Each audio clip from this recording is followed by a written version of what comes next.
What's up, kings and queens? How you guys doing today? This is a live gameplay. I usually just record the gameplay from theater mode, but this time I decided, hey, why not just make a live gameplay? But anyways, I started off kind of slow, but then I eventually end up getting 2 orbital VSATs, and I think I went like 33 and 6. It's not my best game, but you know, whatever. But this is a commentary about different strategies that you can use in Call of Duty to get the kill. It's all about getting the kill. Like, don't even worry about what people say as far as drop shotting, halo jumping, quick scoping, and all of that. You just have to do what you got to do to get the kill. It's survival of the fittest. At least that's how I view it. And yeah, it's all about killing people and staying alive. Since it's so easy to die in Call of Duty, there's different strategies and techniques that you can do in order to ensure that you get the kill and you survive. But first thing I want to say is it's okay to drop shot. It's okay to drop shot. Don't worry about what people say. Like, if you drop shot and they might say something like you drop shotting pussy or something like that, don't even worry about that. The fact of the matter is that you got the kill, and that's all that matters. And sometimes you have to do what you have to do. I'm not saying go and drop shot every single kill. Drop shot when needed be. There may be a situation where let's say you run into a guy by surprise. You wasn't expecting him, and he saw you first and started shooting at you first. The best way to get out of that situation is to drop shot. I mean, it is what it is. I'm not saying, like, sometimes drop shotting don't work, but you have to know how to do it. Don't go drop shotting and then that person ends up being behind you and then they can kill you. Drop shot when you're right in front of the person. Then you can cancel reload on top of that. Cancel reload. So let's say you're in the middle of reloading and then you see somebody by surprise and then they start shooting at you. You could cancel reload, drop shot. That's the best way to get out of that situation. So I'm gonna put on the screen a situation where I drop shotted, and you know, it was the perfect time to do it.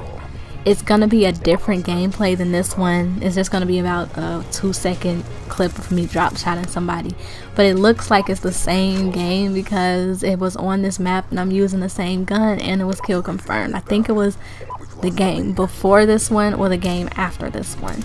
But anyways, here's the clip. Friendly UAV inbound. Be advised, hostile UAV incoming. So yes, that was a clip of me drop shotting.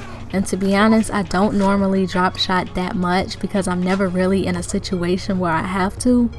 But playing Call of Duty, you eventually build up some type of reaction time and just normal Call of Duty instincts. And if sometimes it's your instinct to drop shot because that's just the type of situation. Like, your body will know the situation when it's time to drop shot and you will just do it. But I didn't have to cancel reload in that clip, but in order to cancel reload, you just press down on the left analog stick and then it will cancel the reload. And if you do it at the right time, you won't have to go through the full reloading animation and your gun will still be reloaded. So I cancel reload a lot.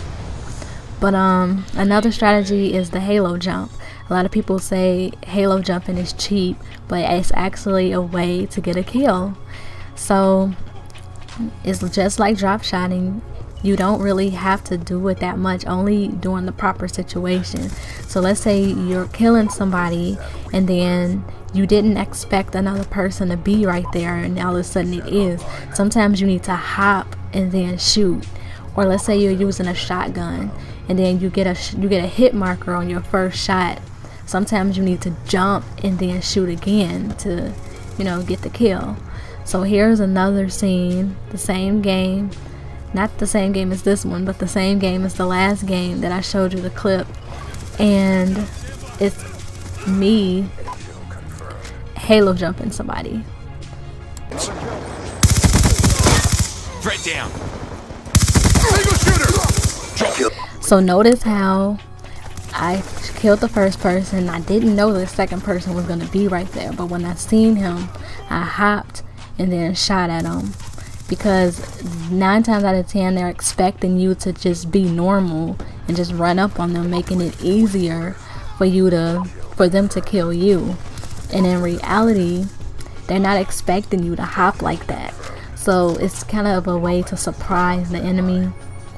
So that's the reason why I do it. And like I said, it's an instinct thing. It only happens when it needs to happen, okay? I don't just go jumping at everybody, okay? And that's one thing that you shouldn't do. And another strategy is to strafe. Make yourself a hard target. So when they start shooting at you, notice how in some of my kills, when I shoot people, and I kind of like move to the left a little bit as I'm shooting them, just so that I won't make myself an easy target for them, because when they see me, they're gonna start shooting straight. But if you move to the side a little bit and strafe to the side, they won't be expecting that. So they're gonna be still shooting in front while you move to the side, but at the same time you're still shooting at them. You don't always have to aim. You can just hip fire, because when you're strafing, it's hard to aim and strafe at the same time. So you can hip fire a little bit, and then when you have the opportunity, then aim in. It's best to play on a higher sensitivity, I believe, because you get out of really sticky situations when you are playing on a high sensitivity. I play on an 8 sensitivity, so it might be times where, let's say someone's shooting at me, I might do a complete circle around them, shooting them. It's like they looking like, oh, well, where did she go, you know? So that's one good thing about having a high sensitivity.